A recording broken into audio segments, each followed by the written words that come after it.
By the morning of August 19, 1931, the cumulative precipitation recorded across the upper Yangtze catchment had exceeded the theoretical drainage capacity of the entire river valley system. The figure was not a projection, it was a measurement. The earthen levee networks, engineered to tolerances established in the 1870s and reinforced intermittently over 6 decades, had been absorbing load continuously since March. The gauges at Nanjing recorded water levels not seen in recorded hydrological history. The arithmetic of the system had run out of margin. The primary flood defense architecture of the central Yangtze corridor in the early 20th century consisted of earthen embankments constructed over alluvial deposits, maintained by provincial administrations operating without unified engineering standards.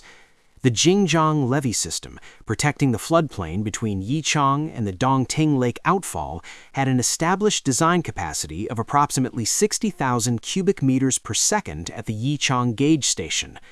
The Wuhan urban dike network was rated to a flood stage of 27.3 meters above the Han datum. Nanjing maintained a separate embankment circuit rated to 9.5 meters at the downstream gauge. These figures represented the maximum hydraulic load the structures could sustain under sustained flow conditions. They were not safety margins. They were operational ceilings established through decades of empirical observation, without the benefit of systematic hydrological modeling. The system had no coordinated overflow protocol. Each subbasin operated its own breach response independently of adjacent drainage areas. Coordination between the Yangtze and Huai Basin administrations was procedural, not structural. The infrastructure was not designed for simultaneous loading across multiple subsystems. Between July 1st and August 25, 1931, 9 discrete tropical cyclone systems tracked across the Yellow Sea and the Middle Yangtze corridor in rapid succession. The climatological average for this corridor was 2 to 3 systems per season. The anomalous frequency was attributable to an unusually persistent and southward displaced subtropical ridge, which directed sequential low-pressure systems into the upper catchment before each preceding event had fully discharged. The effect was cumulative saturation. Soil moisture content across the upper Sichuan Plateau and the Jianghan Basin reached field capacity by mid-July. Subsequent precipitation events generated near-total surface runoff. Infiltration rates fell to functionally zero. The Yellow River, the Huai River, the Han River, and the Upper and Lower Yangtze all received simultaneous peak contributions from the respective tributary networks. No single event was individually exceptional. The combination of 9 consecutive events with insufficient inter-event drainage intervals produced a compound hydraulic loading scenario that no existing infrastructure in the basin had been engineered to accommodate. The primary flood crest reached the Jingjiang Reach, the narrowest and most hydraulically constrained section of the Middle Yangtze, on approximately August 11, 1931. At this point, the river was carrying an estimated volume of 64,000 cubic meters per second, exceeding the section's rated capacity by approximately 7%.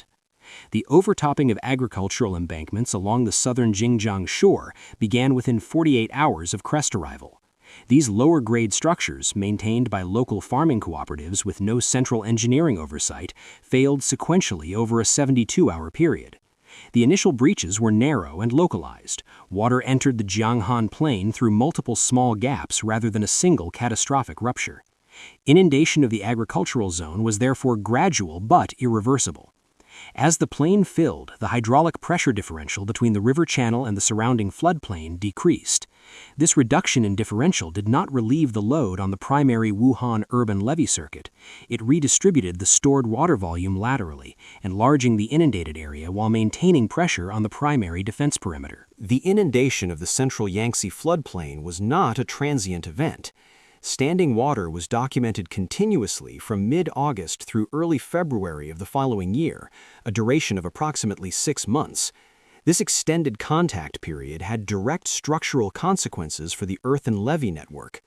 Prolonged saturation of compacted earth embankments produces a process of internal particle migration. Clay and silt fractions, mobilized by sustained interstitial water pressure, begin to relocate within the embankment body. Cohesion between particles declines. The process is not visible from the surface until structural failure is imminent. Internal erosion, known in geotechnical engineering as piping, proceeds through the formation of preferential flow channels within the embankment core. Once a piping channel reaches a critical diameter, the surrounding material collapses into it rapidly and without warning. Multiple embankment segments failed in this manner during August and September 1931. The failures were not the result of overtopping, they were the result of internal structural degradation accumulated over weeks of continuous hydraulic load. The distinction is significant. Overtopping is a condition that can be mitigated by raising crest elevation. Internal liquefaction is not. The Hangkou Dike Network, protecting the commercial and industrial district of the Tri-City Wuhan complex, failed on August 19, 1931. The failure was not a single breach, it was a cascade of individual embankment collapses occurring over approximately 18 hours. The Hangkou district occupied low-lying ground on the northern bank of the Yangtze at its confluence with the Han River. The dike system encircling the district was a composite structure of varying age and construction quality. The oldest sections dated to the late Qing period. The newest sections had been constructed or repaired following the 1927 flood, using methods and materials consistent with the regional practice of the period. When the primary crest load exceeded the tolerance threshold of the composite system, failure propagated laterally from the weakest section. Within 24 hours, the entire Hangkou commercial district was inundated to depths ranging from 1 to several meters. The industrial infrastructure of the city, including warehousing, railway yards, and communications facilities, ceased to function. Hangkou, which served as the primary transshipment hub for the Middle Yangtze Trade Corridor, was converted from a functional urban center into a stagnant water body. It remained in this condition for approximately 3 months. The Grand Canal lock system, connecting the Yangtze Basin to the Huai River drainage area to the north, was designed to manage controlled water transfer between the two systems under normal operational conditions. The canal locks were not designed to function as flood barriers under sustained external hydrostatic pressure. As Yangtze water levels rose above the designed operating range of the lock chambers, the pressure differentials across the lock gates exceeded their structural specifications. Lock gate seals failed progressively across multiple stations along the northern Jiangsu reach of the canal. The resulting uncontrolled transfer of Yangtze floodwater into the Huai River basin compounded an already critical situation in that drainage area. The Huai River system had been simultaneously stressed by the same sequence of precipitation events that had loaded the Yangtze. The addition of diverted Yangtze water pushed Huai River levels above flood stage at multiple gauging stations.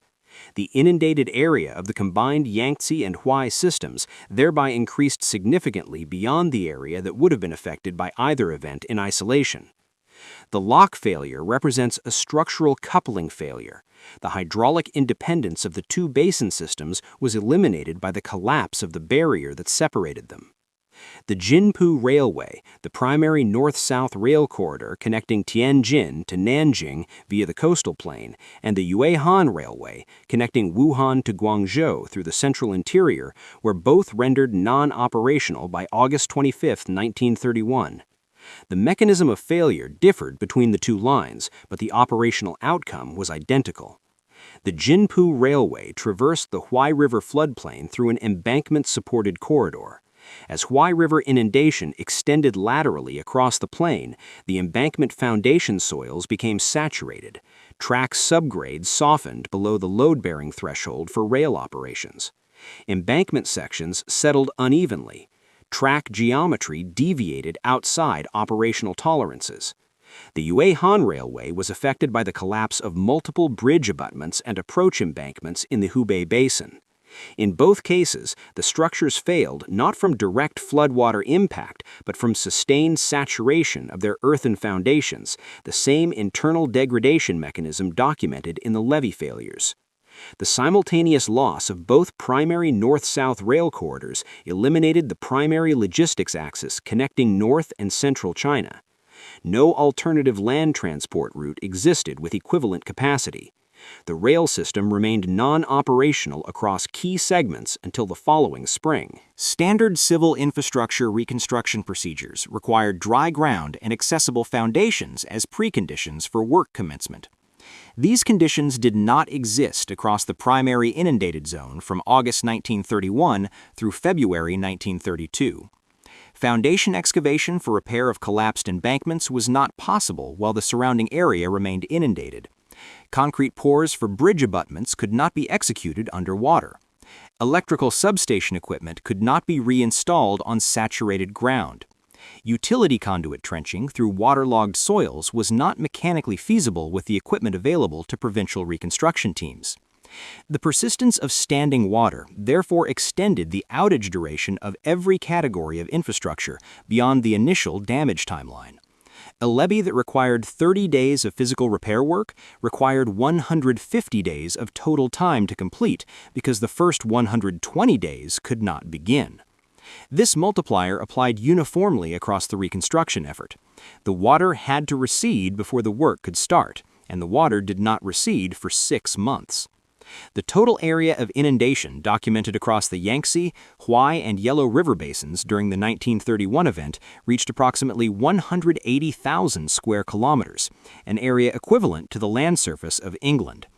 The inundated zone encompassed agricultural land, urban zones, and infrastructure corridors across 6 provinces: Hubei, Hunan, Jiangxi, Anhui, Jiangsu, and parts of Shandong.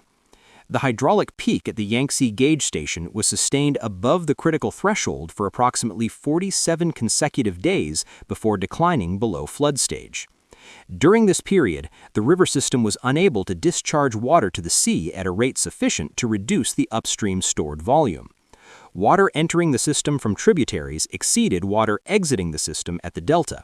The resulting equilibrium was a standing flood condition across the lower Yangtze Valley.